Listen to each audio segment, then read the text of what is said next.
Okay, well, let us move on to Setonix. I hope you can all log in over there. And you had already looked at a file that some of you had downloaded, the run.sh file. It was in my Scratch in the demo directory. There was a run.sh. In this file, I had a command which does salloc like this. If you copy and paste this command, you will get 2 nodes on Setonix where you can run the jobs in the next part of our hands-on. So if you copy this file over run.sh from this software projects courses 1 paratools scratch demo directory, the run.sh, it has some commands that you could reuse like this salloc. So can everybody please go to your my Scratch directory and then try copying over this run.sh file?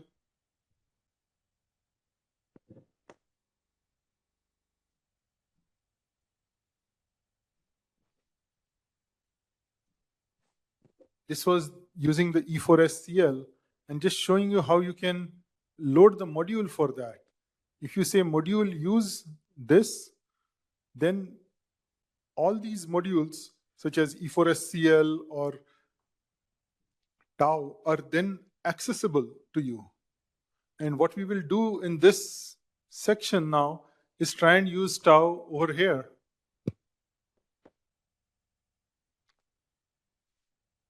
So would everyone please confirm that they have been able to copy this run.sh from this directory?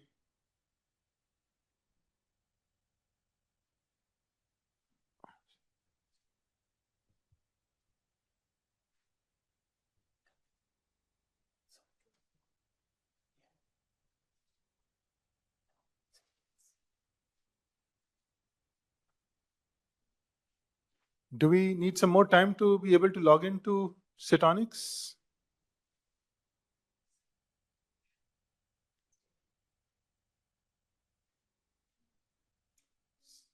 So is this okay?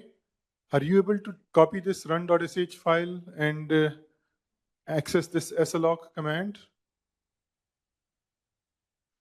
Once you do this salloc, I will now show you a workshop tarball that I have made, which has some examples similar to what we were using on AWS.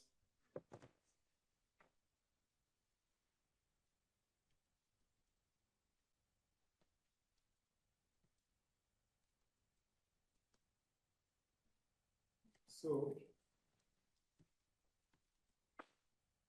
I'm doing a tar XF on this software projects courses paratools workshop.tgz.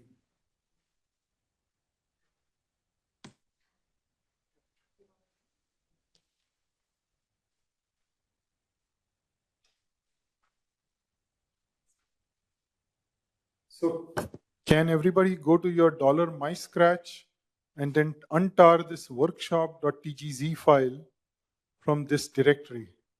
This will set up some examples that we will use that will use the GPUs.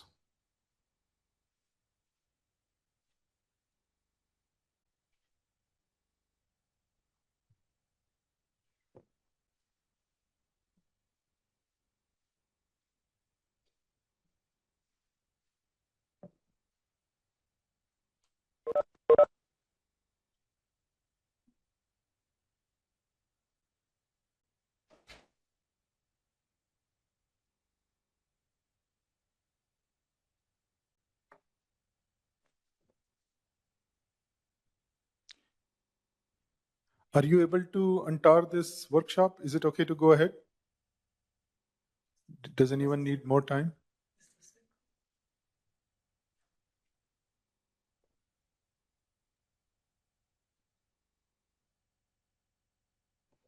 If you'd like, you can look at the README file inside this workshop. or look at the hands-on.txt file that exists in this directory, I'm going to just follow that.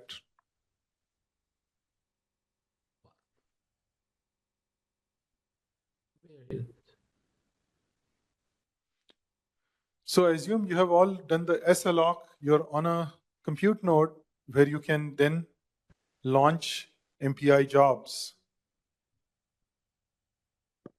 And you got that SLOC command from that run.sh file that I just showed earlier.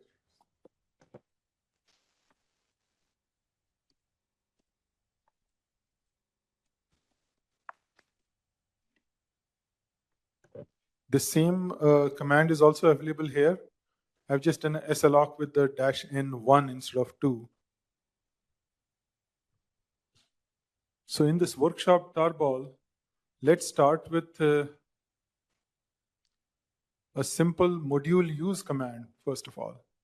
Just cut and paste this, which will give you access to the Paratools modules in the courses 01.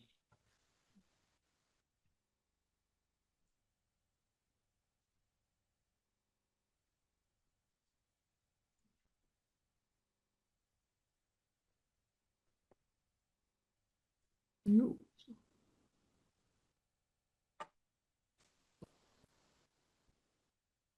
So I'm in the workshop directory in my Scratch, looking at the hands-on.txt. And this is the SLOC command. You can use -n2 if you'd like, instead of 1.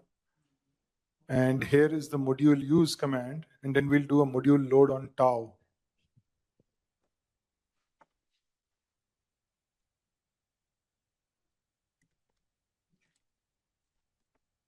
So if I say module avail tau, I see this module over here.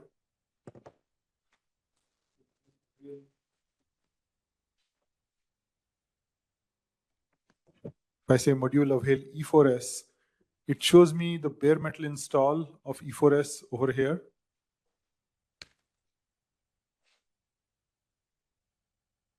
So let me just load the tau module for now.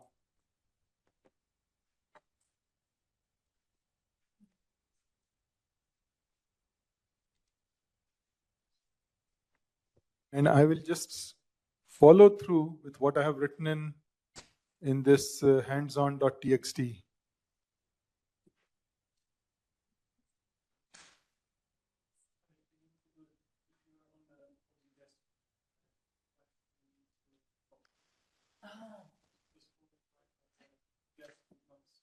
Yeah. So unfortunately, that's fine. That's fine. Okay, so let's try this example with CoMD SRC MPI to start with.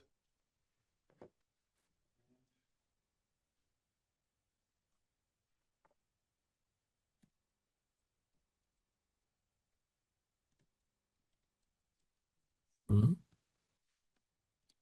It's a make clean and make.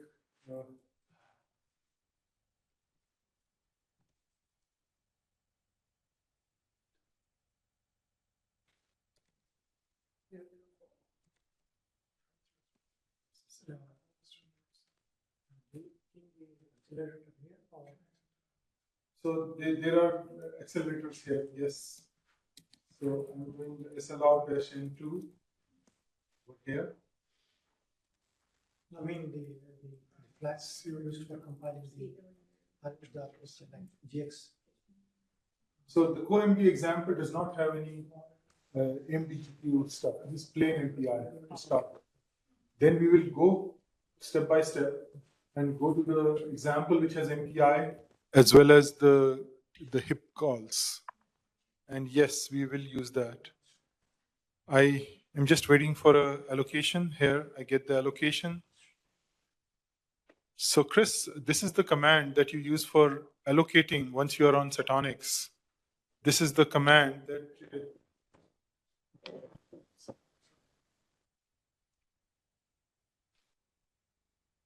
and then to my Scratch, then I did a tar xf on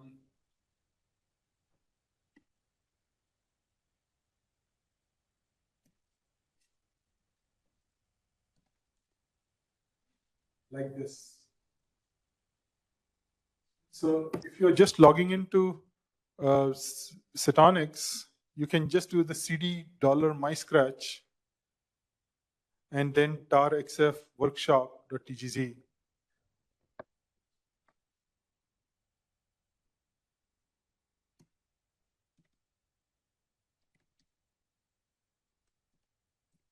And then let me go to OMD, srcmpi, make clean, and make. Hmm.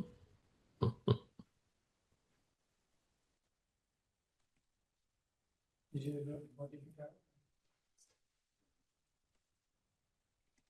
This is just a GNU module. I did not try it. So you know what? I'm in the OpenMPI. Basha, did it build? Yeah, for me as well. And how was it? Thanks.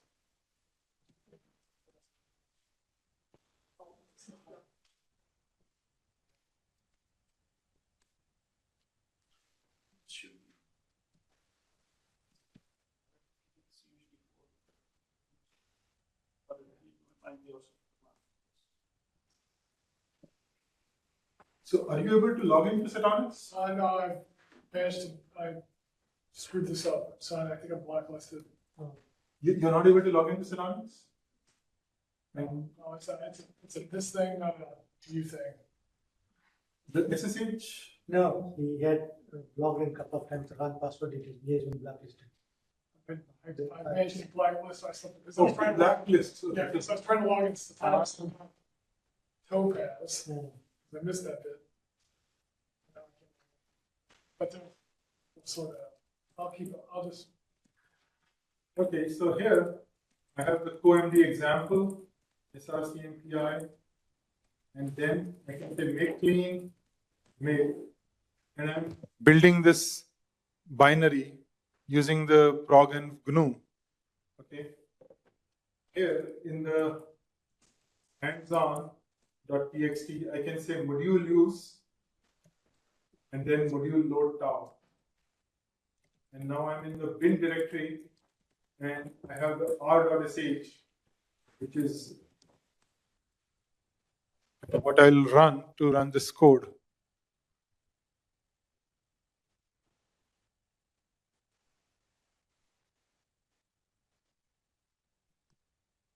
There. I ran it. Now I want to run this with tau.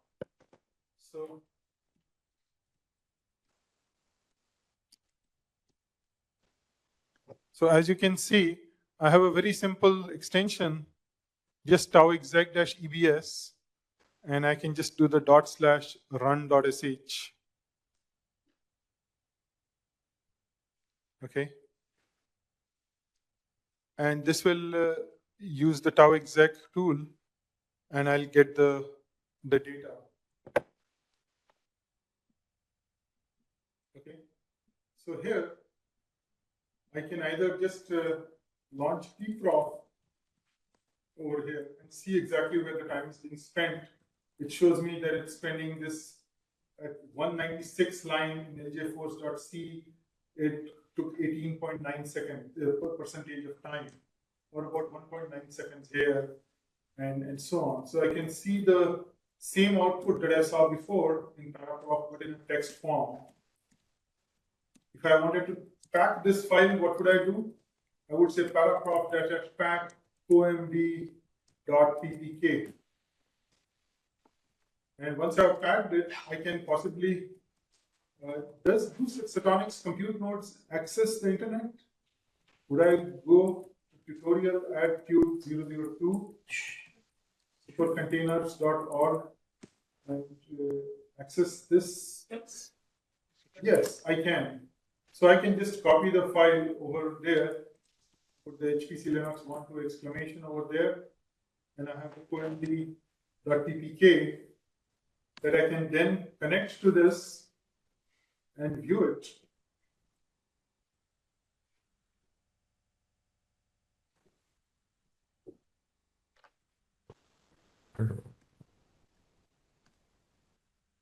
So Linux. let me just come out of this Explorer.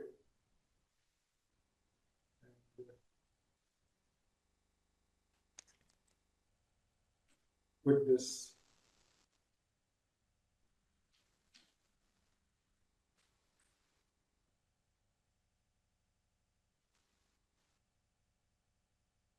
Okay, and if I go to the home directory, I have this comd.ppk that I copied over from Setonix. And I say paraprof comd.ppk.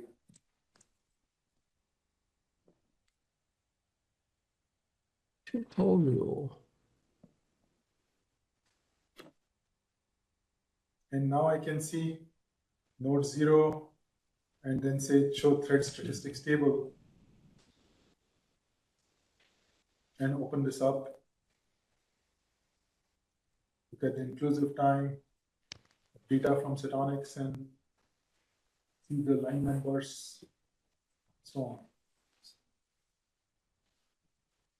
Now what is interesting is I don't have the same directory over here. And if I try to open up a file and a line number like this, it will complain, right? Say, hey, where's the file? I don't have that file here. If I'm trying to see 196 and I say, show me the source code. Now this will not work because this is a Scratch courses 01. I'm on AWS. If I do that, it says, I could not find this lgaforce.c. Can you help me? Do you have this file locally somewhere? If I say yes, and I say, I have this file in a folder, which is, if I click the add button, I can go to the tutorial, I can go to the src directory here, I can go to the demo directory, I can go all the way to the CoMD example right here, and go to the src directory and click select. And then I say close. So then I have done the add over here and I do a close. Then it will be able to pick up the file from this location and show it to me. So that's another option, but you must be careful that you don't have two different versions of the same code, which this has the same name. Otherwise the line numbers will get messed up. But that's one way to look at the performance data. We just ship it to this AWS instance and view it there. Or you can, of course, use the fastx method locally. So here is another case that some of you may find interesting. I have a code which is guaranteed to crash. And I'm trying to debug this code. So how does this look? I can say cc-g foo.c giving me foo. And I say srun-n2 foo. It will crash. 8 segfaults, its code dumps. Okay. Now, if I say tau track signals equals 1, then say srun-n2 tau exec with the foo. So I'm saying track the signals. If you get a signal, don't ignore it. Tau track signals equals 1 with tau exec on the foo. And then I run the same code and it says, caught the signals 11, segmentation fault, dumping this file over here. Okay, it has got the backtrace of where this is crashing. If I say paraprof-d, I'm just looking at the metadata collected in a text format. And here is the metadata. It's saying backtrace, it crashed over here. It was in a function called bar at the line 17 in foo.c, line 17, which was called by foo from line 24 in foo.c which was called by main at the line 31 in foo.c. So I've got the full backtrace over here. Okay. And I can view this even in Paraprof main manager window, but even a text window, if all the tasks are showing the same result, I'll see this in the backtrace. So I'm able to look at where the application crashed, and individual threads have their own metadata as well. So if I had Paraprof running locally, which I don't, I can just do a paraprof -- pack, say debug.ppk,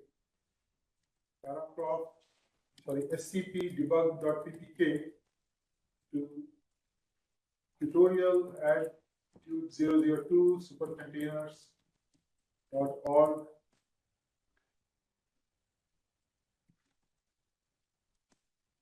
Over here. And then if I go to my web page and say paraprof debug.ppk,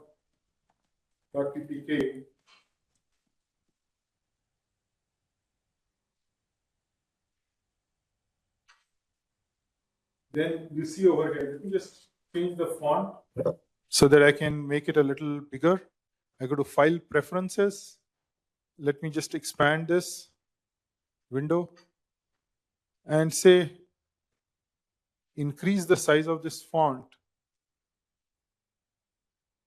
Is that better? Maybe not italics, but say bold, and apply. And here is the window that I'm interested in seeing.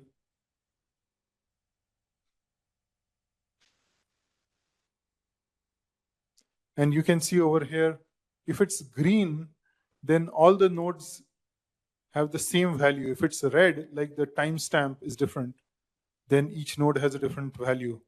But I'm able to pretty much identify the exact source of where it crashed and what kind of error it had by just saying tau track signals equals 1 and then just looking at it.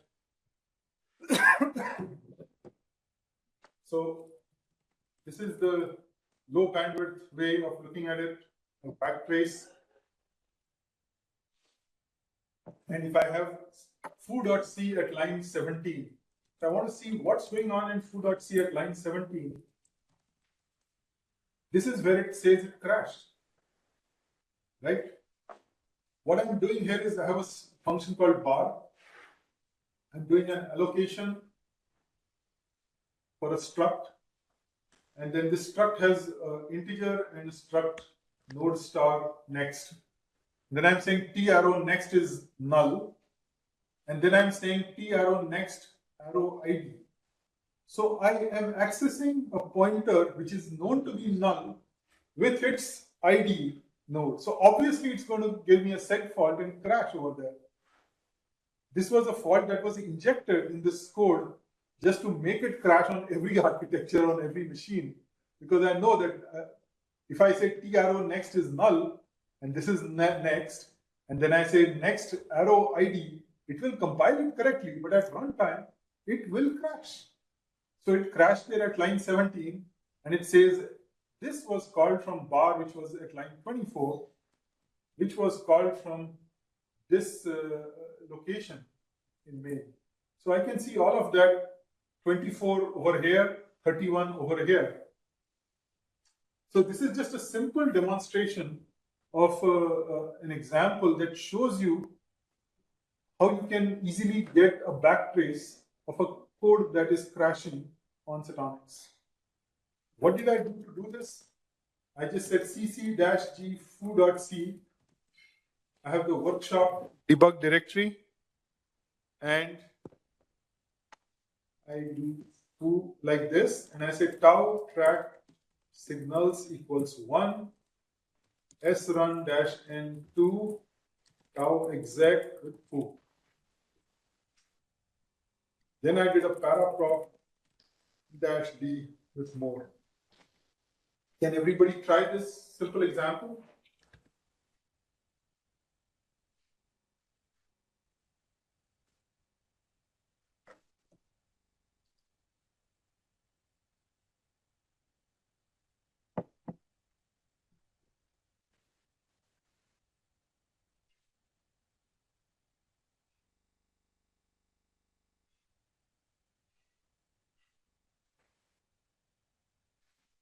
It also captures the performance data, by the way, at the point of failure, but that's less relevant here. If you have AI ML applications, then Python can be used with Tau. And again, you can get the full backtrace going all the way from Python to C.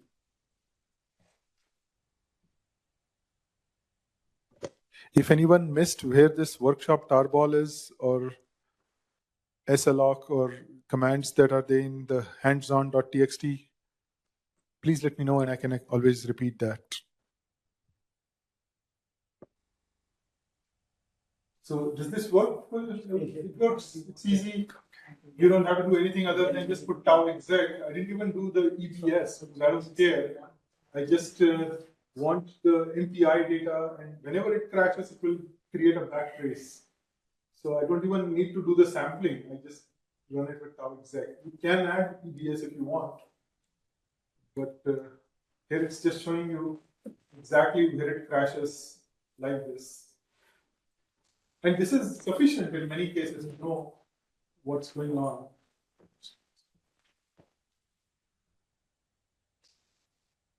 Now, I should qualify this by saying that if you have a debugger like TotalView or Forge, it is always better to use that. But this is a low bandwidth way where it's just a character string, right? You just say tau exec, really quick, get the backtrace, and look at it with paraprof-d. The difference is that this is not running on one node, it's running on two nodes. So there's a lot of other memory debugging features, but I won't go into that right now. But go ahead. So Samir, are there the traces for both ranks? Both the ranks are here in this. And when I showed you in the paraprof, if the metadata is different for each rank, then it shows us that data separately. So if I had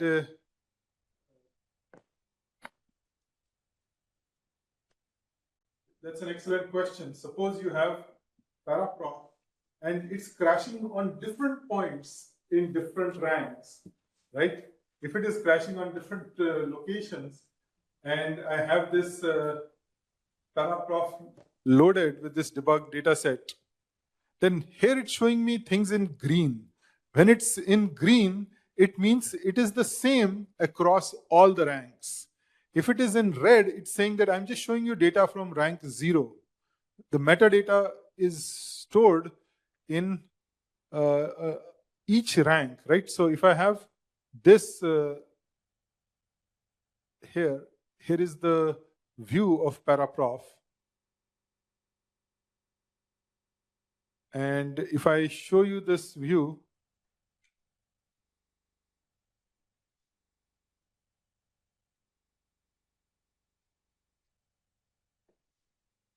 I can look at node 1 and just click on the metadata for that node. I don't know why this is blinking. I don't like that. Just say again, paraprof debug.cpk. Okay. Here is the paraprof. Oh, what happened? It's not found. Oh, because it's in the wrong directory. So, I have to be in my home directory where I copied the file, right? Say paraprof debug.ppk over here. And it will bring up this backtrace and this. So I can say right click on node 0 and say show metadata for this thread. And here is the backtrace here. And then I can say right click on this node and say show me the metadata for this thread. So now I have two different metadata views. Here is metadata for 0, and then there is a metadata for 1. So you can see over here, this is 1. And I can expand this, and you can see the metadata for 0 over here.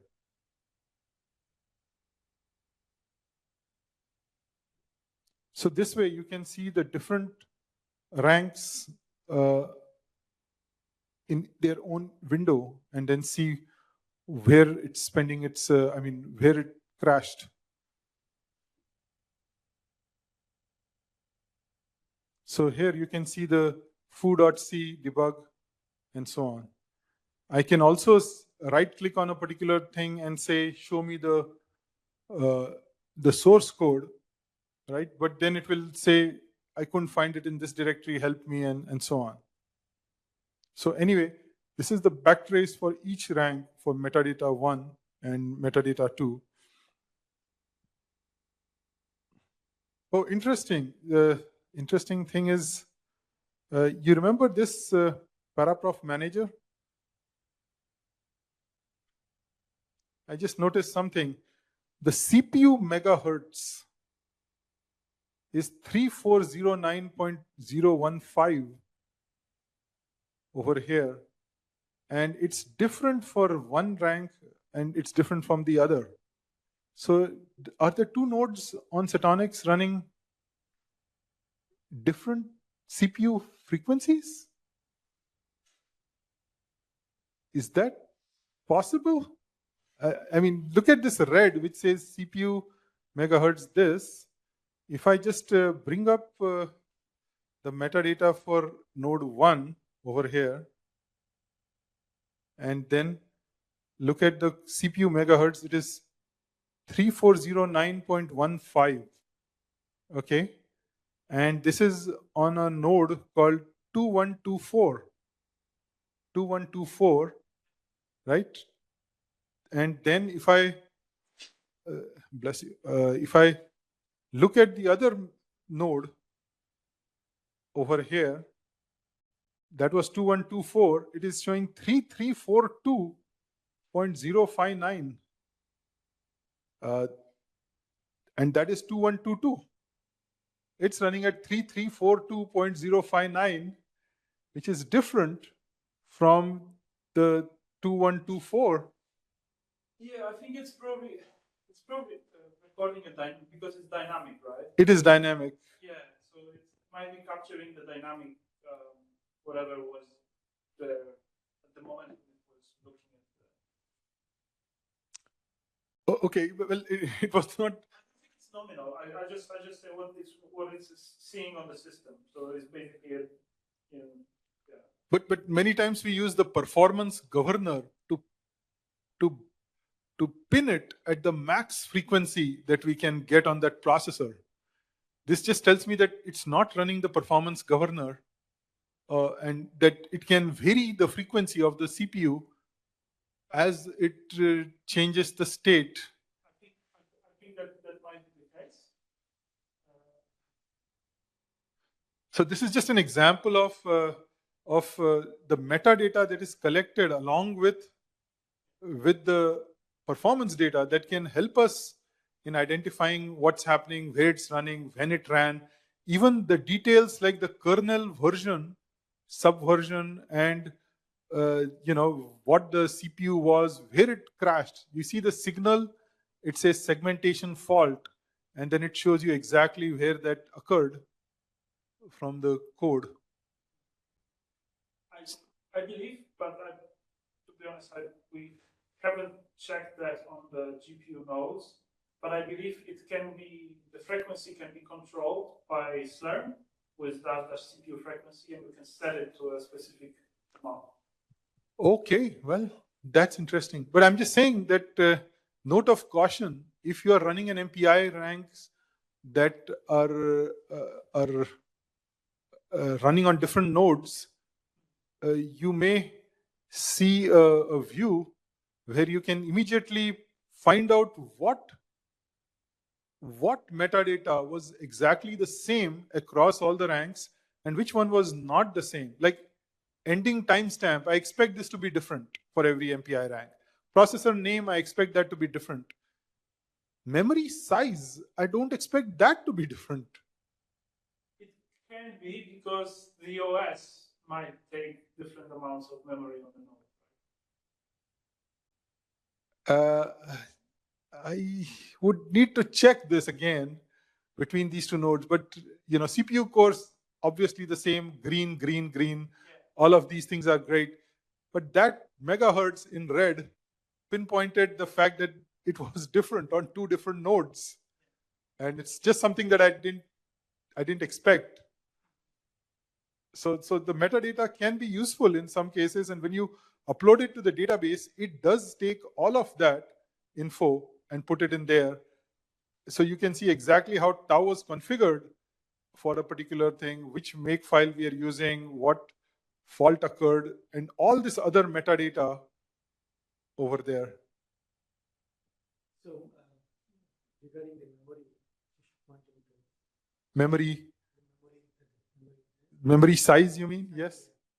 so it is showing the system OS memory size, or let's suppose you are running a big code, which Now this is supposed to be the system memory size, which I should not expect. If I look at the proc mem info and I just grab the top line over there, I'm here. I say more proc mem info, right? This line right here.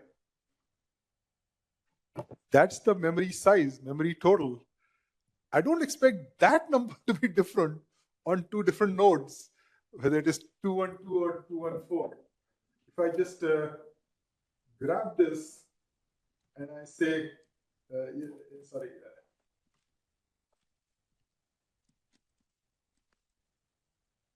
If I just say mem, and this is 212, okay?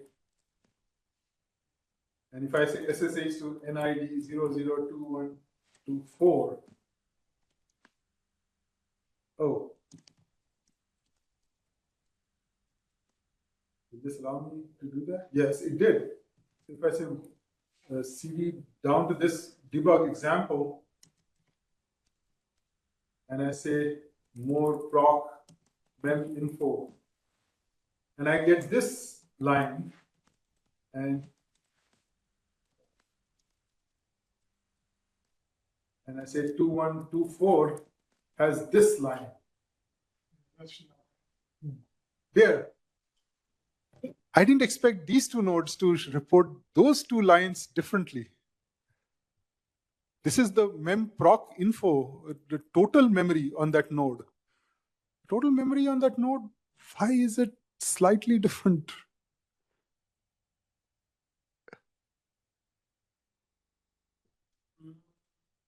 Is the memory available for the job? No, it is the total memory that the system has. This is the proc mem info. This is the total memory, not the free memory. That I can totally understand. That free memory is here is more proc mem info. See? This is the total memory. This is the memory free. This is the memory available. Yeah. This number is different between the 2122 and 2124. Is this a bad sim, or I mean some bad DIM module or something that is changing the memory? Okay, I didn't know that it's because I thought that you were reporting the free memory. No, this is the total memory that it's. Yeah, not sure, to be honest. We can So we just ran it on Setonix a few minutes ago, and we found two things: that the CPU is not running at the same speed between two nodes that I got, and the memory itself is not the same between the two nodes, and they are identical GPU nodes. I think I noticed that while last year during the deployment about memory, different memory footprints. But just to say that, you know, there's some value in collecting metadata from every rank and for it to show it in red if it is different from all the other things. CPU one, if you look at the CPU info, you will see that actually each core would report a different frequency. So Yes, and then I can understand that it is dynamic, it's changing.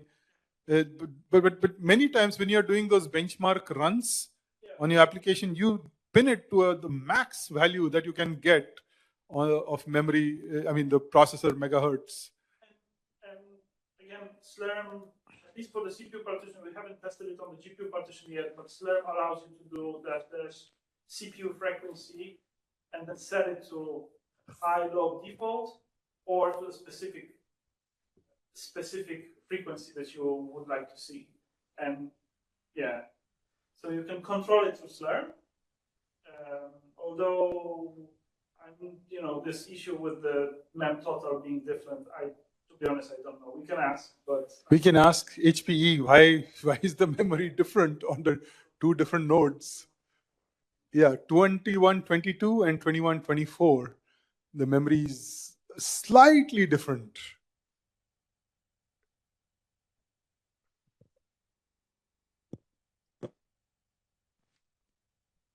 Has the machine been fully accepted and paid for?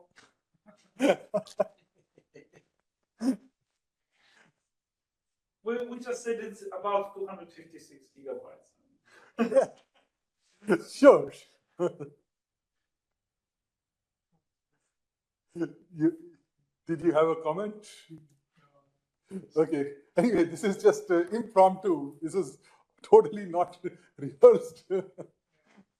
So let's go on to hands-on.txt, get back on the track, and look at another example for HIP.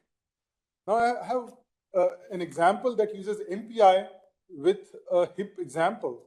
So I go to HIP folder with MPI vec add, and here, let me just come out of paraprof over there. And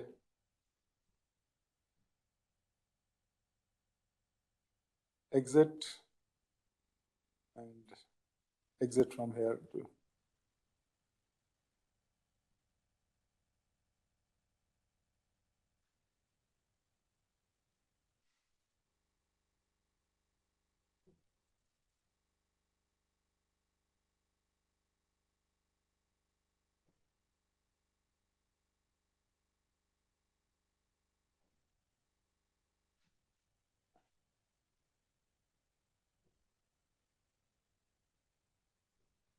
Okay, MPI vec add. Let's do a make clean over here and do a make over here. Now it's using hipcc as the compiler. It's using hipcc as the compiler. It's linking in the cray mpitch library. And I have created this executable called vec add hip.exe. How do I run this? I can say srun -n2 vector add hip.exe. This should run it on 2 ranks. Do you see? It's saying passed. It was able to run this on the GPU over here. Now, I want to find out where is it spending its time. And to do that, there are 2 simple things. The first is, of course, you do a module load tau. The second thing that you do is, I'm using progenv GNU, so I'll say rock profiler with progenv GNU, turn on rockum, like we did with -kupti, like we did with flags like level 0 or OpenCL or OpenACC. We now say -rockum, and then we turn on the EBS. I've also turned on IO over here. So I want to see what files it accesses. So event-based sampling, IO, and rockum. Rockum will show me what's happening on the GPU side, and rock profiler GNU. So if I say $tau make file, it's showing me all these make files. These are with GNU without Rockham. These are with GNU with Rock Profiler. So I'm picking this one for Rock Profiler and then saying Rock Profiler with the GNU, which will pretty much identify this uniquely. I could have said the whole thing like this in the -t parameter as well. If I wanted to be very specific and say only pick this, then I could have said this with the -t. And I can now do run.sh like this, and it will run it again passed, and it creates these profile files. I can pack it again and say hip mpi.ppk. I'm going to SCP this hip mpi.ppk to my tutorial at Qt 002 supercontainers.org over there.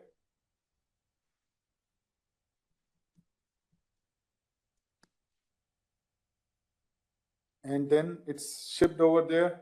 I can say paraprof hip mpi.ppk. And now I can see what each of those MPI ranks and GPUs were doing. Here is the node 1. And if I click this, it shows me the vector add float. This kernel that ran on this thread 1 on node 0. I can see what's happening on the host side.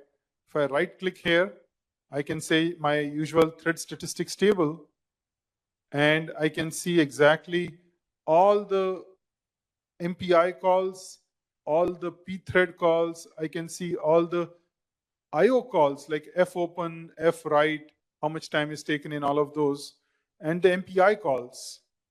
I also have this tau preload main. I can open this. I can see exactly what this preload main is showing me, and you can see other AVX calls as well. And I was able to see the exact time spent in the kernel running on the other node. Now you can also turn on, right click here and say, show me the context event window. When I say the context event window, it will show me the IO that is occurring on that particular MPI rank. And I'll be able to see the context event window over here. Just a second. There. So every file that was accessed by my program is listed over here. How many bytes were read? How many bytes were written? Which files did it access? It's saying proc self maps. It accessed for so many total bytes, max value, min value.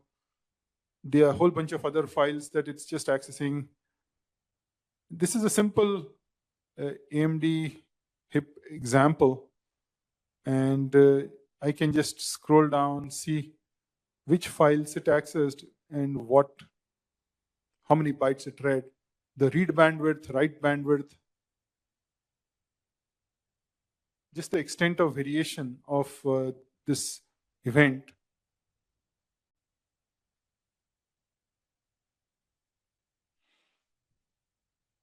Even on a simple program, there is a lot of I/O that we don't realize that we are doing. And it's just showing me every I/O that occurred. Here are some topology KFD files that it accessed. You see the read bandwidth. And then finally, the write bandwidth as such. You see the write bandwidth and where it occurred.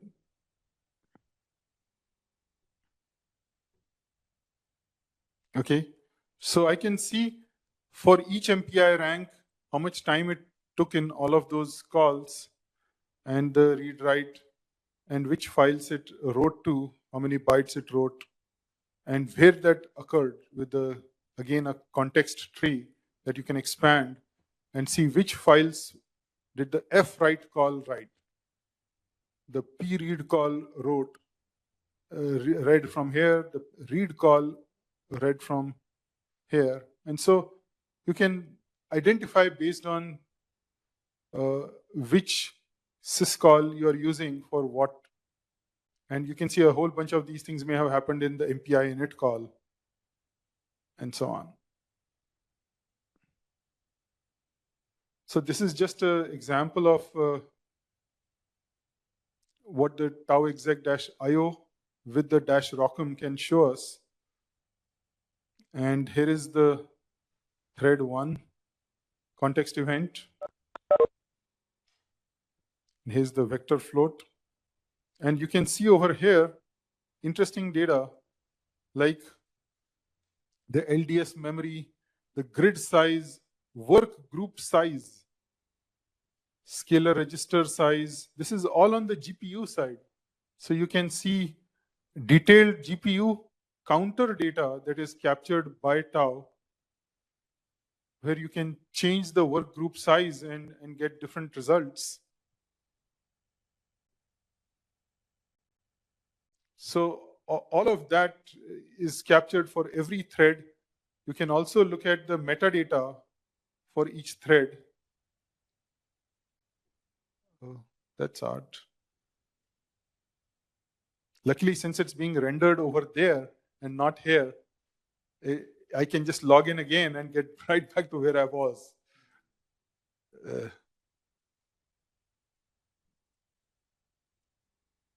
But this has happened a couple of times now. It's not good.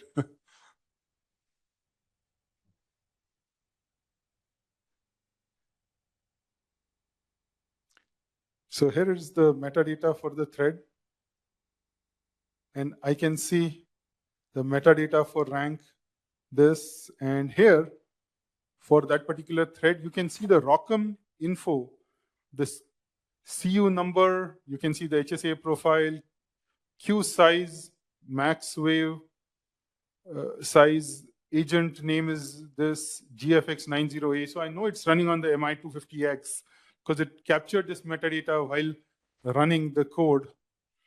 So you can see all the SIMD and GPU ID, QID info with ROCM thread ID and such.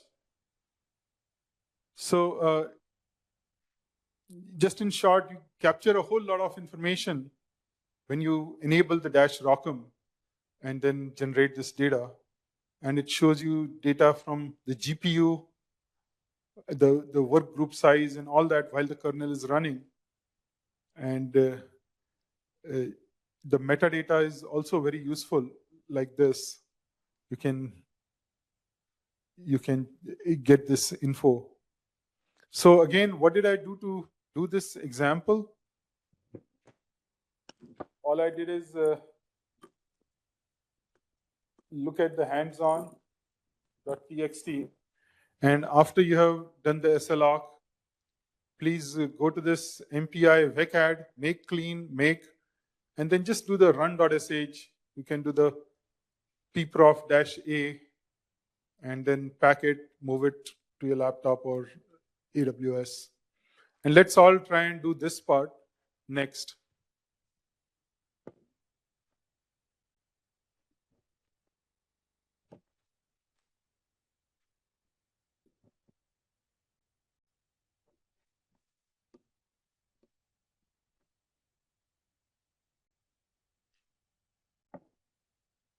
I'm very glad that Setonix came up and we are able to actually run tau on the GPU nodes and get all this detailed data. Yeah, very, very happy that it came up just in time.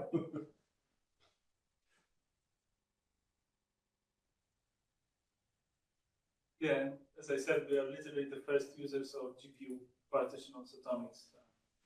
We are literally the first, and this is probably the first workshop which actually uses the GPU nodes. Yes. And actually shows the grid sizes and all the ROCM event info. Yeah. And a very low memory as well. And differences in memory.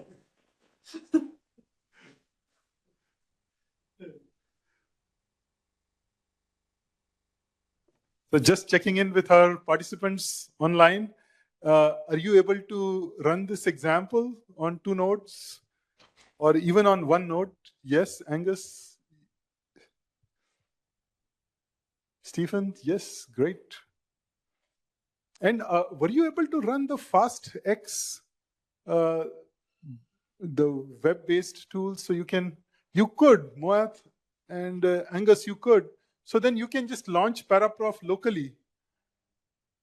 I'm getting an error. Sam says, so SLOC and then run this hip MPI vecad.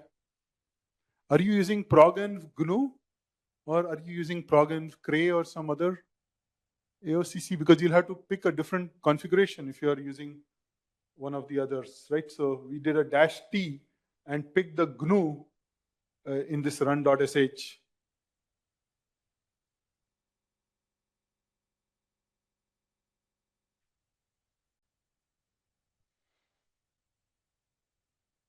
And it's just a small group. Please feel free to unmute yourself anytime and chime in if you have questions or.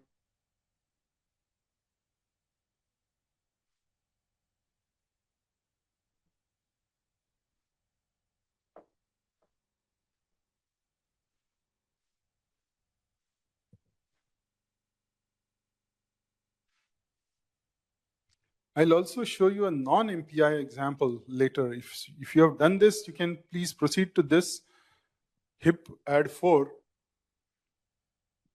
and try running this.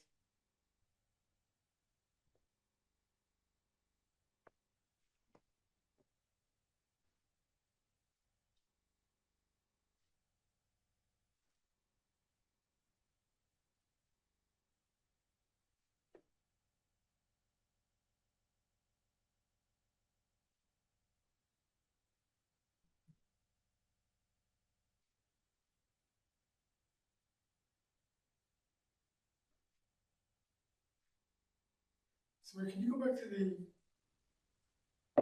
just a little bit higher? So here, instead of 1, I had used 2. First of all, were you able to get this workshop turbo? Yeah. You have it, right? So just cat the hands-on.txt in the top level directory of workshop, and that will show you the SLOC command. Instead of 1, I had used 2, Okay. just so that I could get MPI ranks on 2 separate nodes. And that's what led to our finding that difference in memory. And then module load tau. Then for hip, I just did these commands. I just saw a message from Sam on chat that he is getting an error.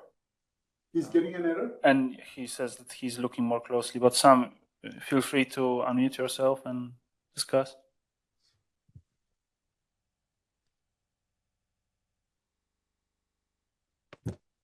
Did this work for others? I thought I saw that 2, 3 other people, including Angus, said it worked okay for them.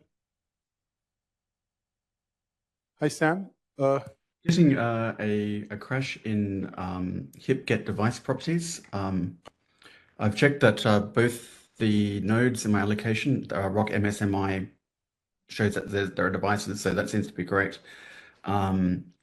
But I'm getting hip error no binary for GPU, unable to find code object for all current devices. Hip no binary for the GPU. Did you do a make clean and make? I did. Oh, I can do it again. You know, I have seen that error before. That is an error when there's a mismatch of ROCm or something. Do you have ROCm 543 loaded in your environment? That would explain it. I was building on the login node and executing on the GPU node. That would explain why it's different. Okay. Just log into just Setonix, and with the default environment loaded with the 502 ROCm, you should be able to run this without any problem. I suspect it is a ROCm version mismatch between the login node ROCm version and the GPU. mismatch, yes. That's makes exactly sense. Thank the you. case. Yeah. Yep. I'll try building on the other node. Yes. Yes, you had a question? Yeah, I asked earlier about the accelerator module, which is present on Setonix. Cray PE accelerator GX 98 library for the accelerator. supporting the architecture. So Okay. the make file. Are you using them or just? So I have, sometimes it makes it very hard to get HipCC to work with the MPI. So I've rigged up this MPI ops.sh script myself, and it checks, whether it's 908 or 90A, it checks that it's on a cray. It checks if MPI is in your path, which it isn't. And then it checks and sets some options, whether it's LMPI, cray and all, and then rigs it up so that I can use any MPI, even a user installed OpenMPI or MVAPH2 with HipCC to get the MPI options right. So I can say make clean, make, and these special flags that Cray makes it very hard to get to, which are needed to link in your application. Now you can use the CC compiler. You can use the CC Cray compiler with prog and Cray. And there you can specify a -x hip. And that can help you because it will then try and get that. But I wanted to use HipCC as the compiler because I have the hip code. But I wanted the MPI to be linked in. So HipCC knows nothing about MPI. And MPI CC scripts by default know nothing about HipCC. You see, it's using GCC, right, underneath the prog and GNU. So I have to somehow jerry-rig this HipCC with the MPI libraries to create this MPI with hip, unless I'm using the prog and Cray. If I'm using prog and Cray, it changes. If I say bash, module swap prgnv GNU with prgnv Cray. Okay, now CC with the -x hip, this flag can take the MPI, so vector add.cpp and compile it to a .o. This is wonderful. Okay. Because the CC compiler with the -x hip flag then gets this vector add O file created. Now I say XX CC-X hip, take this vector add hip.o because CC understands this and I'm giving it the -hip, and then I say create this vector add hip.exe. Simple, right? -x hip is what their flag is, but then it will complain. It will say too many errors emitted. Okay, and then it gets into this special arc that if I add L-L AMD hip 64, then it is still not doing this right. It's saying it's compiling it for GFX 90A, GFX 803, which is not right because our architecture should be so there should be an AMD GPU target equals GFX 90A, and then the CC compiler doesn't understand that option, so it's generating some files for the other things, so it becomes a little messy. But if I were to use this make clean and I just say make, it works. It works with the Cray. It works with the Cray compiler, which did not work with the -x hip, that is their officially supported option. So there is this little black magic there, where you have to jerry-rig these arguments right to get the HipCC to work with MPI, and that knowledge is enclosed in this MPI ops.sh, where I can get the right flags by looking at the environment, picking it out, whether it is for this, or if I can do a module swap prgenv Cray with prgenv AOCC. Okay, they're trying to do the HipCC with CC compilers, which now should work because CC is now using hipCC because this is AOCC, right? So if I say CC-C vector add hip.cpp without any other flag, this should work, but it doesn't. Because again, the Cray compiler doesn't take this and I have to do x hip, sorry, dash x hip. And still it doesn't find it. So you are stuck saying, what do I do if dash x hip is not recognized? Cray wrappers for the program Cray recognize that flag. They created the .o properly. But for AOCC, the same Cray CC compilers don't work, and then I get this error. So I have to do the hipCC -c vector add this. But then this complains that MPI is not found. So you can either have hip or you can have MPI, but not both. So if I do this with make clean and just say make with my MPI ops.sh, it will find it perfectly. It will get the right flags and it will create a binary. And it will run this binary correctly.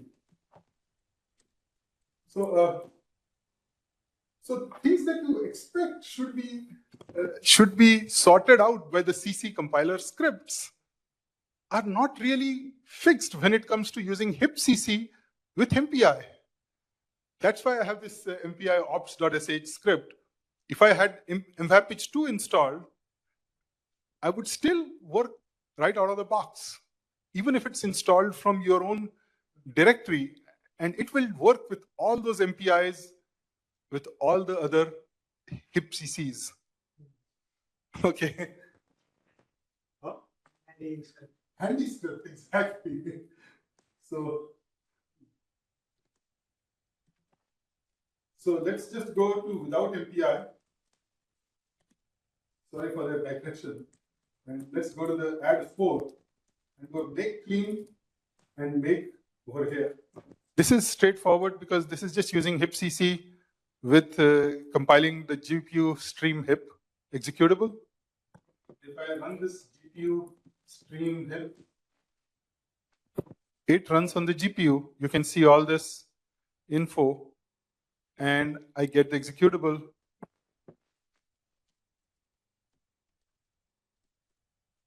If I say run.sh, I can still use the MPI version of the tau, but I'm just setting tau set node to be 0. So it just writes it out in MPI rank 0. And I can say run.sh. So I don't have to create binaries with or without. And I can say Prof. And these are the 4 kernels that ran on the GPU. And you can see all the grid sizes for the add, copy, multiply, triad, LDS memory size, other events for each of these 4 kernels. That was done by, what did you change? I did not change anything. I just did a /run.sh. So make clean. Okay, okay, I see. Make, and then run.sh. And then pprof -a, 5 bit to more. Exactly what the hip, the hands-on.txt does. I see. I missed the pprof. Oh, okay. So I hope this works for everyone online as well. It'll take a few minutes.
Now, I should mention that AMD has two different ways to get GPU kernel information. One is ROC profiler, the second is ROC tracer.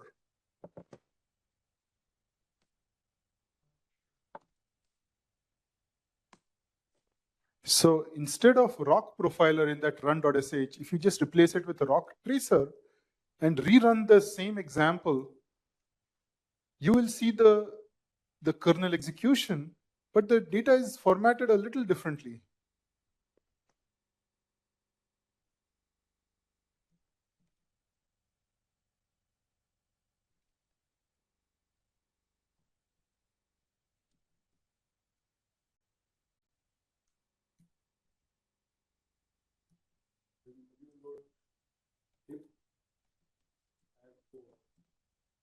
Okay, and in this run.sh, the only thing I changed here is that instead of ROC profiler, I used ROC tracer. There are two different performance tools interfaces that AMD provides.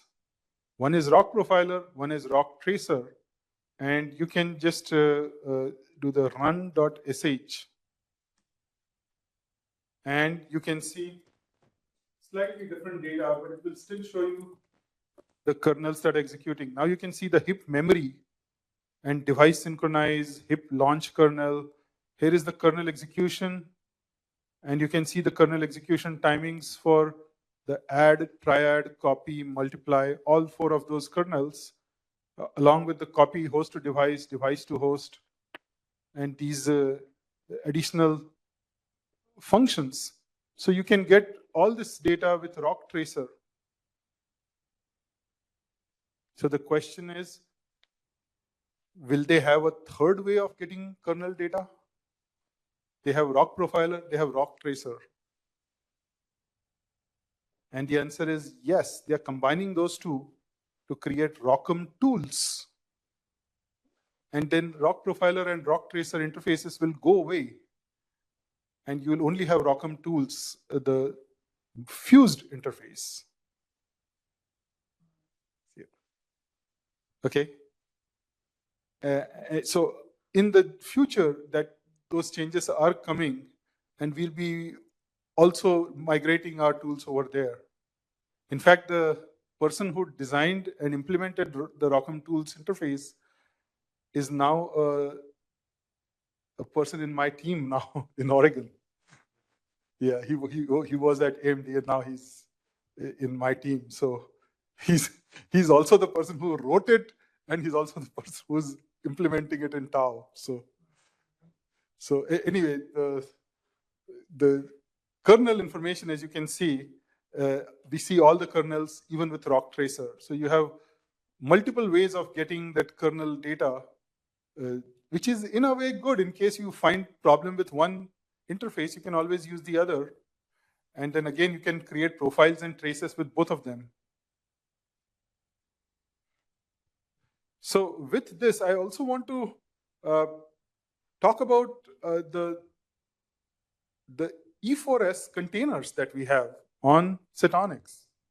So here,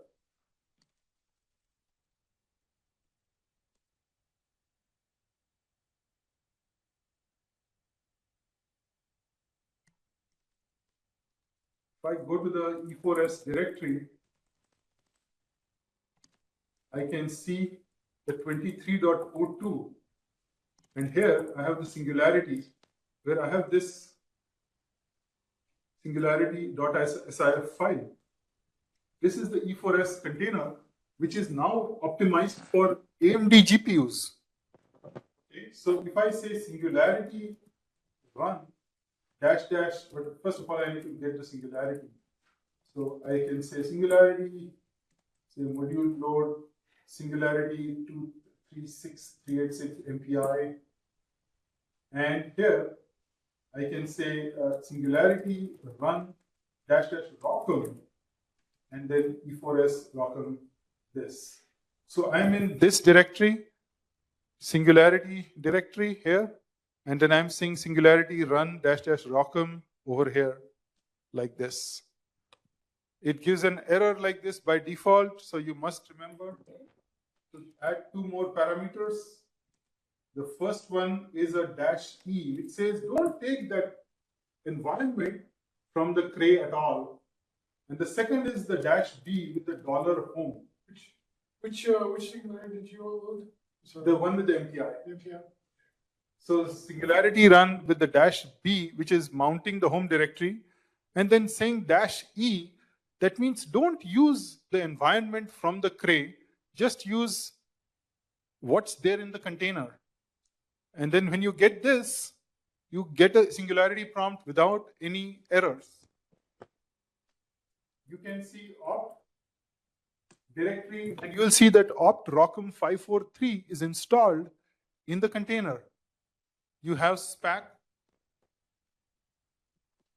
and you can see spac find plus rockum, okay, and AMD GPU target equals GFX90A, and it will show you 28 packages which were built with the plus rockum option, okay, built specifically for the GFX90A GPU, which are now installed and you can readily use them with Singularity.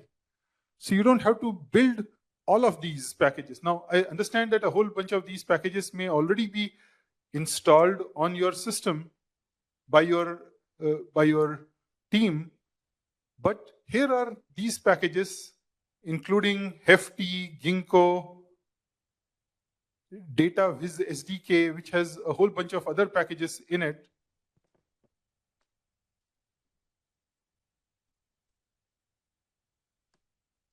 And I can say, show me the dependency listing and the packages that are built in the SDK, the software development kit, which is a meta package.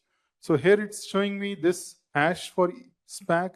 It's saying this is the ECP DataViz SDK, and it itself builds HDF5, it builds ParaView, it builds all of these other packages with VTKM, with AMD GPU target as GFX90A.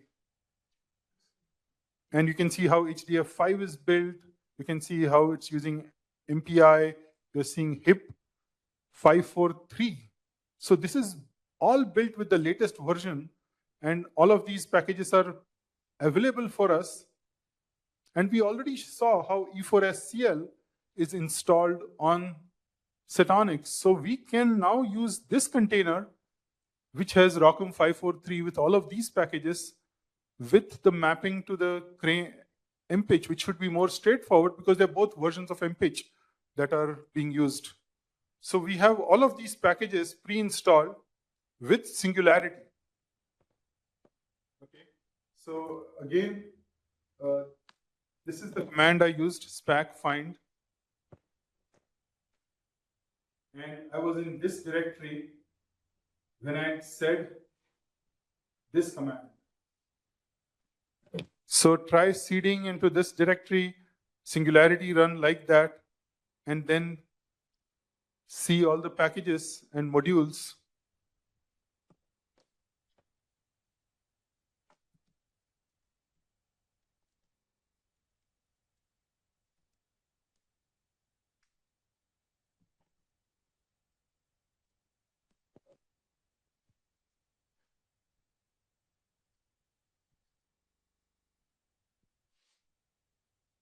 And what is interesting about your AI ML users is that this Singularity container has TensorFlow as well as PyTorch as well as a bunch of other Python tools pre-installed in it, with specifically optimized for the GFX90A or the MI250X GPU.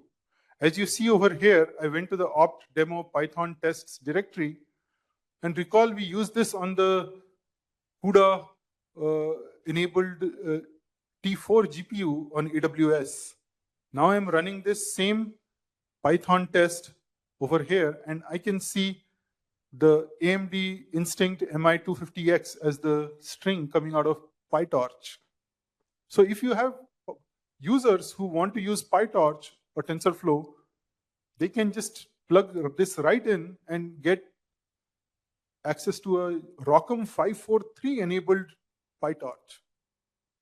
And with this, I think we should take a break here for 10 minutes, and then start back up. We also have a bare metal install of E4S.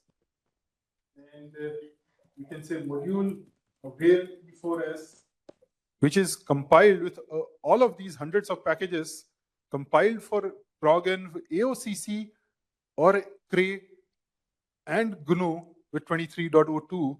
So you can get these hundreds of packages pre-installed, bare metal, using your ROCm and your Cray MPitch environment, not GNU compilers, but the actual compilers from the three of these ProgNs, in addition to this Singularity container, which is located here, which is how you launch it. So please try this and let me know if you are able to run these commands, look at the SPAC packages.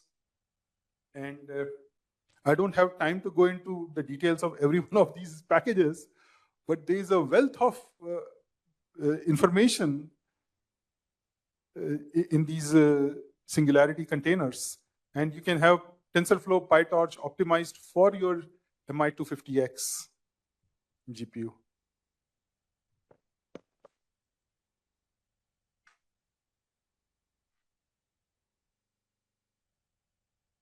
And again, kudos to the systems team for bringing this Setonix up so we can show the PyTorch working on the AMD GPU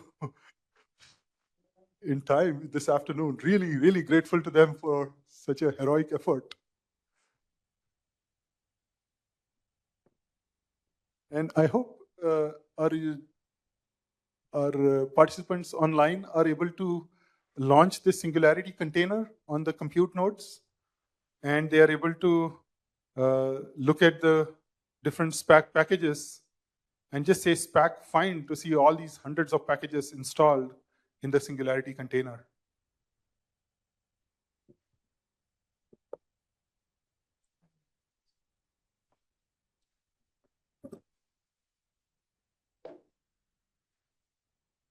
So I had a quick question about the use of E4SCL, and I just want to. You got another, the CPU.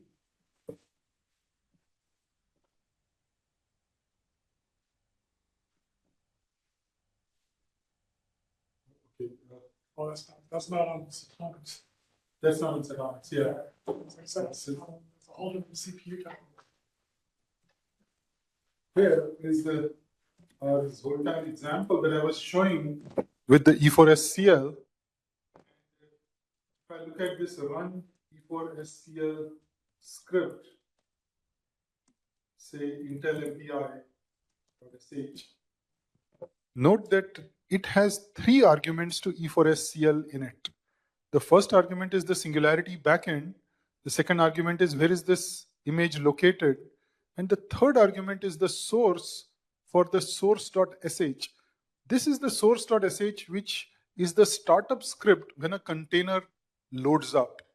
This includes paths to packages that should be in your path. And so if I look at this ~source.sh,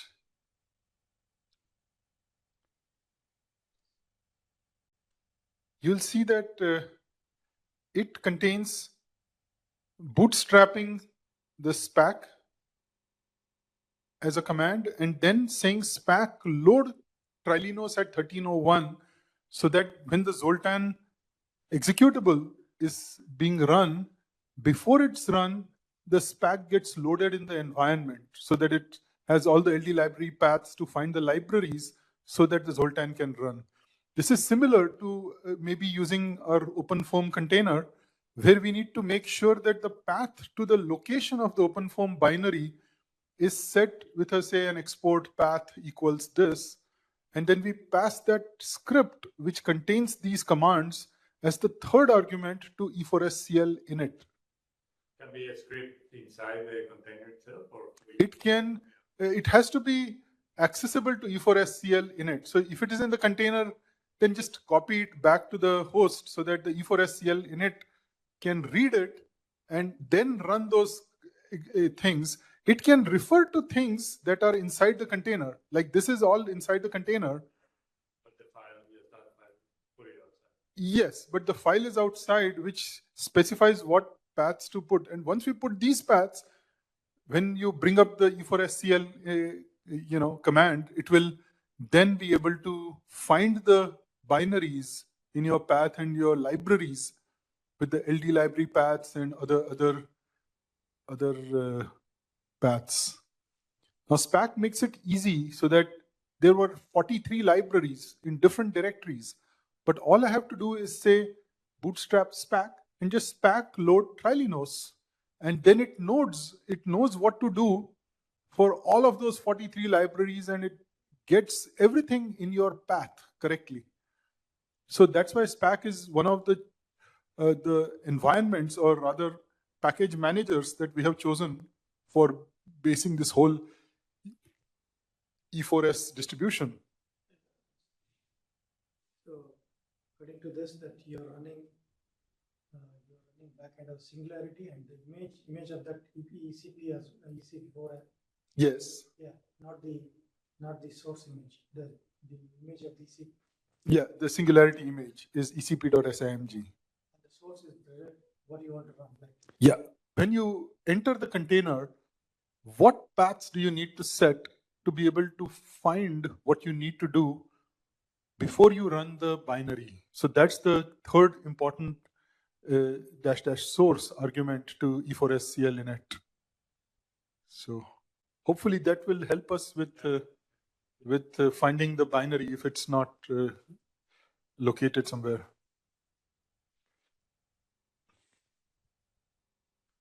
I mean, there are ways to launch the container and then source the RC file and set up and all that, but it may be just easier to just put that command like source etc bash.bashrc right here in the startup script.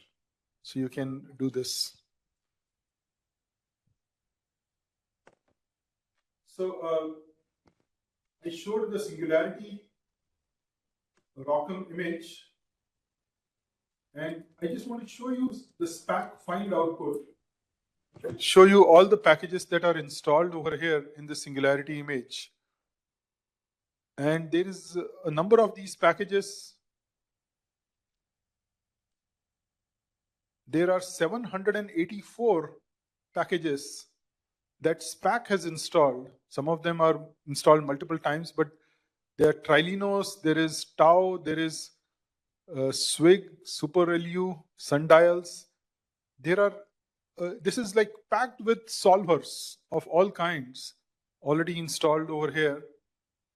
And this may help you build other codes where there's a good chance that the applications requiring the other third-party libraries are at least available from here, whether it is tools like Hyper or tools like even Intel TBB or Cocos or HPX, HIP, BLAS, HDF5, and all of these packages. So I would encourage you all to try and look at the output. If you prefer to use modules, you can always say module avail, and module avail will work the same way inside the container, and you'll be able to see all of these.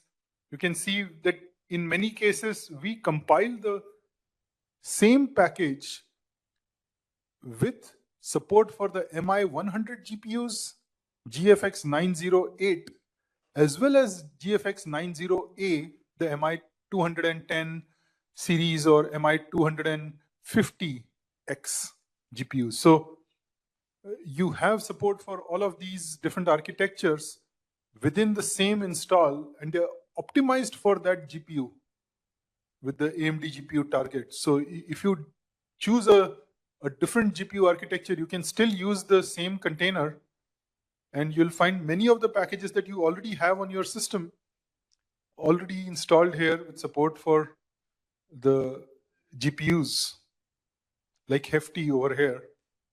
This is for the CPU. This is for MI100. This is for MI250X. So all three are shipping. So that's why we have sometimes quite a few versions like Cocos. We have one for OpenMP for the host, one for the GFX 908, one for the GFX 90A. And we have GUI tools like Visit. We have tools like Tau, Paraprof, and others, all integrated here with support for ROCm and for without ROCm. Both options are there in the container. ParaView.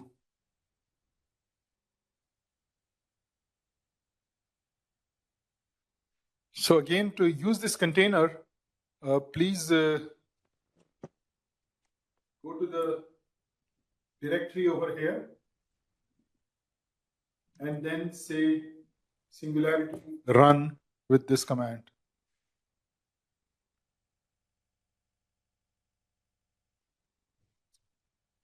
And please let us know if we are missing some packages. We have a aggressive quarterly release schedule. So if there is a package that you really care about and it's not there in this distribution, if it has a SPAC package, there's a good chance that we may be able to just install it in our next release.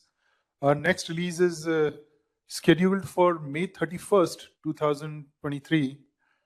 And we, like I said, that is the 23.05 release at the end of the month.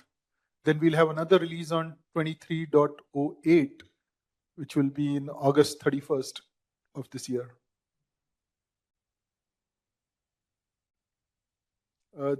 Do you have any comments online? Were you able to try this example? Were you able to maybe try the Python tests on the f2.py or the other TensorFlow PyTorch examples?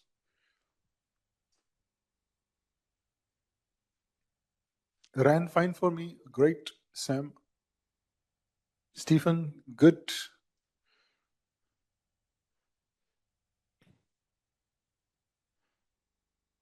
And it's not just the Singularity container that has everything with ROCm 543.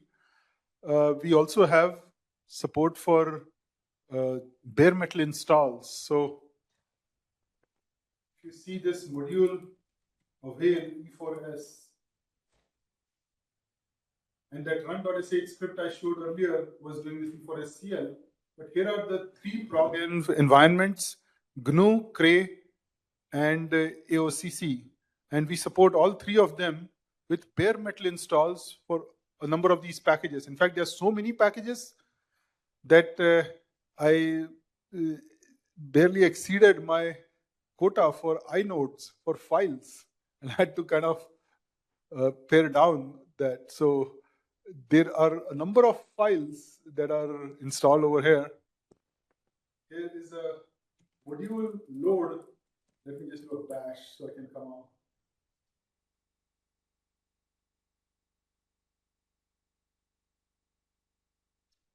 Default modules are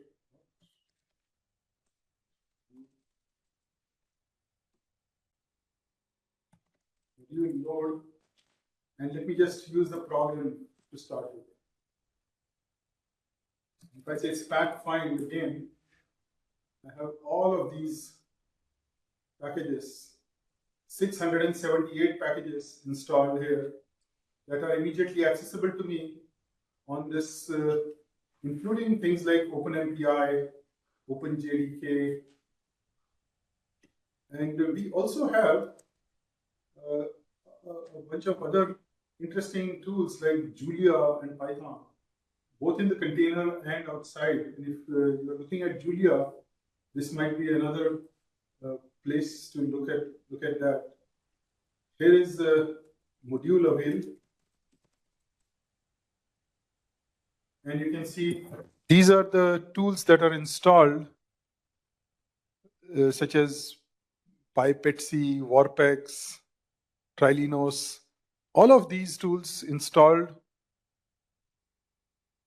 on bare metal, on Setonix, without the container, and you can see all of these tools that you can access with the module avail, module load.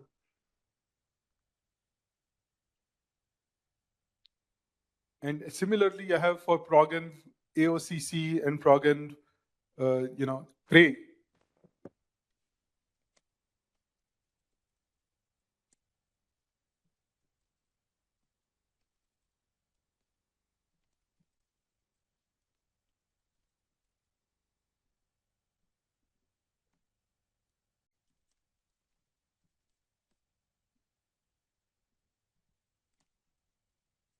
Just loading the Cray environment, and then this.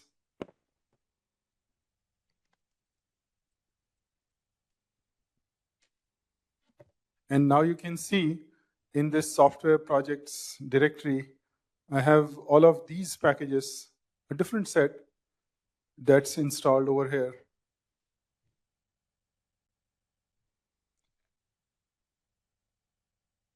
And all of these are built with the Cray CCE compiler. That's the important thing. And it's using the Cray MPitch installed here, and it's using the ROCm 502 installed on this system. So if I see the ROCm module here, this is Tau is using the ROCm and ROC profiler from this installation. So when we get the other updates to this system, it would be interesting to install this not in the courses 01, but in the software projects directory directly with support for maybe ROCm 5.4 with the progenv, GNU, Cray, and AOCC, or rather progenv AMD as it's called now. So this can give you a number of different packages, and I would love to hear from our users here if we are missing something or if they would like to see something else be part of E4S. Do you think this would be useful to your project to have these libraries? There are many packages that you commonly use like OpenMPI, MPitch, HDF5, NetCDF, ParaView, Visit, PETC. All of these packages come from DOE labs and are funded as part of the E4S and ECP project. So, do you have any comments online? Please feel free to unmute yourself. We are nearing the end of the session. It's the bottom of the hour.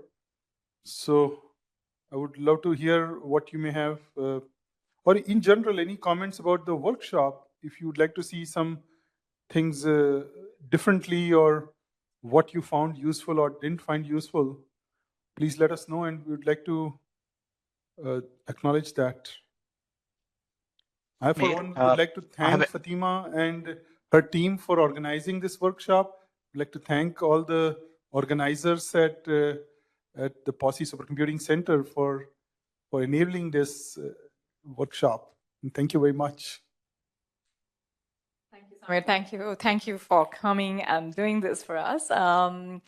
I think we're close to wrapping up. So if there are any questions, feedback, just feel free to unmute and ask. Samir, I have a question. Like, how did you install E4SCL on Setonix? Currently, it's in your core. E4SCL on Setonix? Yeah, no, because it's currently in your courses 01. If you want to make it available as a module for our users. Yes. So what I did is it's all in this location, E4SCL and Git branch. We were working until late trying to figure out some issues with Setonix. So he has a branch here on E4SCL called Setonix flavoring. And I just say make install dir and then path to E4SCL install directory. That's all that's needed. It's such a simple tool to install. it requires Conda and a bunch of other packages and dependencies, but it takes care of bringing those on itself and installing them. When it needs to get Y for MPI, that package installed, it doesn't expect that you would have that on your system at all or configured the right way. It brings it with itself and installs it in its own hierarchy. So Y for MPI is installed whenever you say E4S CL -- from OpenMPI, it will take care of that installation. All you need to do is provide the install directory like this with a make install there. Just do in this case, because it's in Flux, it's just a git checkout on Setonix flavoring, and then just do the make install. Okay. Yep. Does that help? Yeah, that helps. Yeah, thank you. And we keep detailed logs for whatever packages we have installed. So if somebody wants to do the same thing that I did to say install maybe E4S with prog and cray, all they would need to do is go to the E4S directory in 23.02 and prgnd cray, and then look at the start, the pack.yaml file, which we have created specifically for this Setonix system. With the CCE compilers, you can see exactly how we installed it. You can see the exact commands, even down to the version of the XP mem that we used. And we don't hide anything. It's one of the few things about ParaTools that we are creating tools in BSD style license, and we are not hiding anything. We just provide all the sources and everything that we used to install the package. Like these are the variants that I used to install Trilinos. And you can install it yourself using this environment. And it's there for each of these directories. For progin, AOCC, cray, and GNU. So this is the recipe specifically for this system, for Setonix. That's all open to anyone to use and reproduce. I hope that answers your question, Deva. Yeah, thanks, Samir. Yeah, that answers. Yeah. And I think got some feedback from Sam. Says found the workshop very helpful. The only thing I would have liked to have seen added would be some discussion on how to annotate source code for TAU interval profiling, though the documentation looks pretty clear, he says. Oh, I'm glad you asked that. Yes, and if you look at your workshop, folder, there's a manual directory with foo.c, and the API is very simple. You just pound include tau.h. You say tau start, give it a character string, then tau stop with a character string, and that's it. If you are using Fortran, then you say call with the tau start called tau stop, and then this foo or bar will appear in your profile files. You just compile it then in that case with the tau compiler wrapper so that you can link in the libraries. But other than that, it's just the inclusion of a library header and then linking in with the -l tau, which you saw was in that particular directory that you are looking for. Does that help answer your question? This is a simple API. Yeah. It does. Actually, if you don't mind, I have a related question, which is a bit more specialist. I'm involved with a project intermittently that has its own sort of timing library inside it. It is a library used in computational neuroscience. I saw that Tau has support for some of the major libraries. How would we rig things up so it could be used with Tau in the same way? Yeah, that's a very good question. What is the name of this library that it's using for annotation? Arbor, ARBOR. Unfortunately, close to ArborX. It's got nothing to do with ArborX. Oh, okay.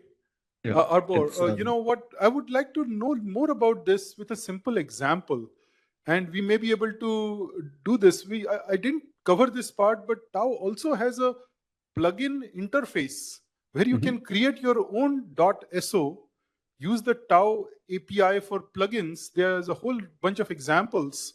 And cool. then once you say Tau exec, you can specify a plugin that gets loaded when the Tau gets instantiated. And in that plugin, you can request events through a callback interface. When the events take place, that callback interface will call the code that you have written, and it's in a shared object. And within that shared object, you could then, of course, map things back and forth. So you can use the plugin interface to do some of that mapping, or you can find a way to describe in that same library the arbo start, arbo stop as a function call. And then inside that, you can say call Tau start, call Tau stop. And then when you load this plugin, it's getting preloaded in the context of the executing application. And so it will intercept your arbo start and stop calls and will end up calling the Tau start, Tau stop calls through this plugin interface, which is external. So even if it's not there in our Tau installation, you could create such a plugin example and then show that. And for example, here, you can see examples. There's a plugin, and you can see various plugins that are already here. Yep. And there's also a plugin directory. And you have other examples over here, test plugins. And there are many of these, say, Tau plugin, function, registration, complete. And you can see how the plugins initializes, how it does the registration. And there's a whole section of our user's guide dedicated to this. And if you would like us to support this, it's very trivial for us to include the Arbor start stop calls in the Tau library itself for the next release of Tau, so that you just say Tau exec and then ADOR out, and then all of those API calls get translated to Tau start stop calls. That would be cool. I mean, we would have to modify the code because currently it's using macros and templates to inline it to get lower overhead. So we'd have to have an option to make it a dynamic call, but that can be done. We make it a configuration option for the library. Yeah, excellent. I'll go through the documentation. Thank you for your help. Sure. And let's keep in touch and see if we can assist your team in using Tau with your application in any other way. I should run it by everyone else first in the team, Yes. but it seemed like a good idea. Yep. Are there any other parting comments from anybody? I hope you found this useful for the workshop. We had to... We've got Stephen saying an example of the Jython scripting also would have been interesting, but should be easy enough to figure out from the docs. Yes. And I can point you in that direction. I, of course, didn't want to include such a complicated topic as Jython scripting as part of our workshop, but you can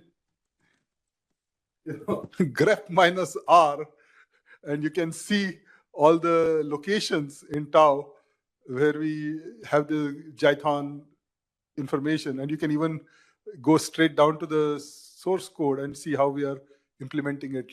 All these things in Tau are, as I said, BSD style licensed. We don't hide anything.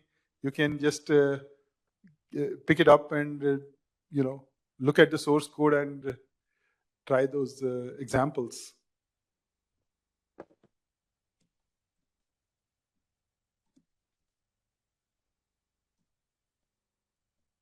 Here is the Perf Explorer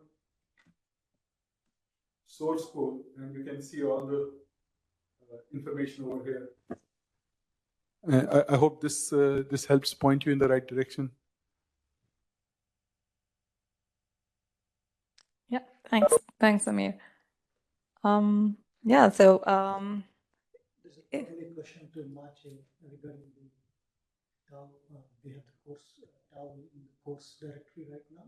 Yeah. So is it going to leave for long so that the users right now we can try it out for some time? I think yes, since we didn't have Setonix available during the first day, we want to give an opportunity to experiment with that. Although after some time, the courses accounts will not be available because we reset the passwords there.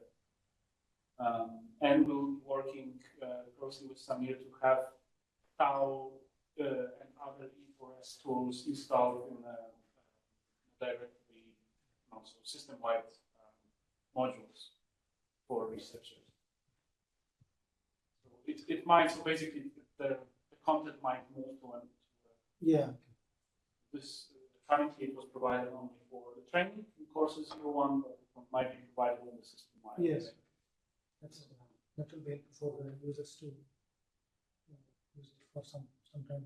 Yes, and I think once we upgrade to the ROCm 5.4 and get the prog-env compiler scripts installed, it will be a very good time to rebuild all those packages with the updated ROCm, which will then be current for the next several months. Yeah, I think for us it will be because it's. I think it's really the first event that Pawsey ran with with Tau and E4S. It would be great if one could give feedback if they found it useful, and that's definitely we can then follow up with it then. Yeah. Yes.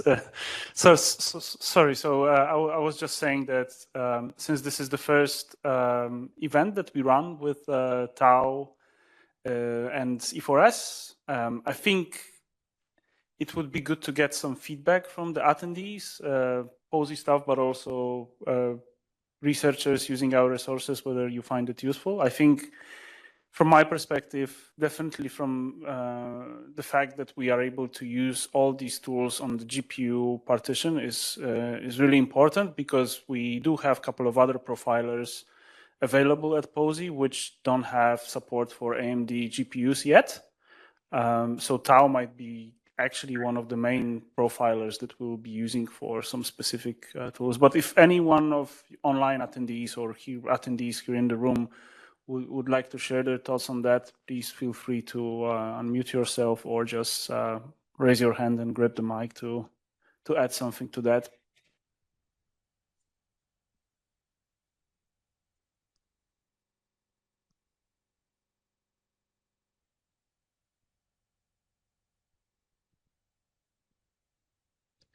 Silence. So yeah, it's all good.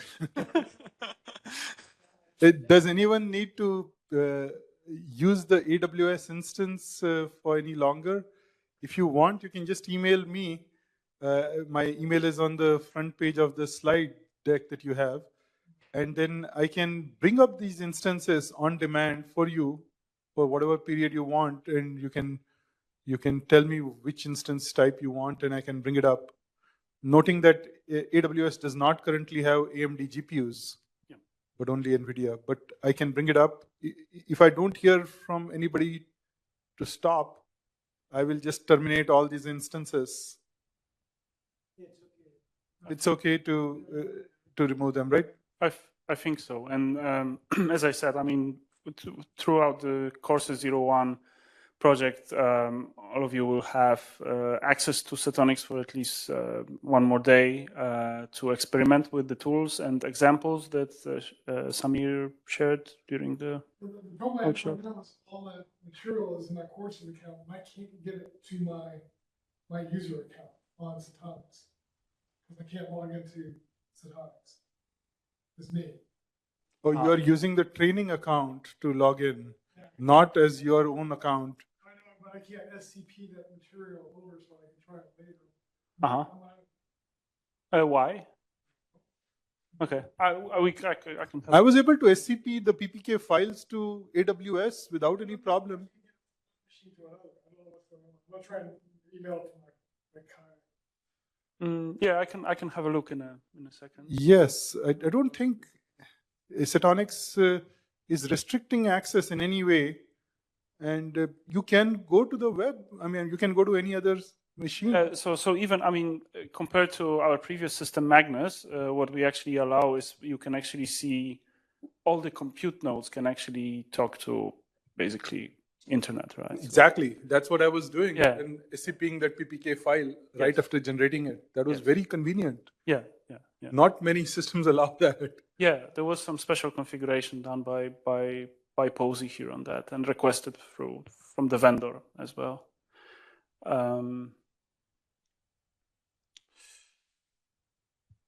Okay, well, I guess we will adjourn this session and thank you, everybody. No, but yeah, I wanted to thank you, Samir, for spending those two days with us and providing the insight to all these tools. I mean, for me, it was really, really useful. We didn't hear anything from others, but if you just can use some kind of WebEx features to show appreciation to Samir, it would be really great. Yeah, we see some first reactions. Thank you so much. And as I said, I think for the Pawsey stuff, it's we find it very, very useful and interesting. So we are very keen to work with you to have the tools TAO and E4S available on Setonix for users generally. After this first very, very good impressions, it would be great to share the knowledge about it to others. And we already discussed a couple of potential future collaborations related to internships and other opportunities here at Pawsey. So I hope you will be a frequent guest. Absolutely. Happy to come here. From the West Coast, it's easier, much easier to get here. And again, kudos to the team here that we got Setonix working today. Really, really appreciate that we could show TAO and E4S actually working on the GPUs of GFX 90A architecture. That's really impressive that they got it done so well. Thank you.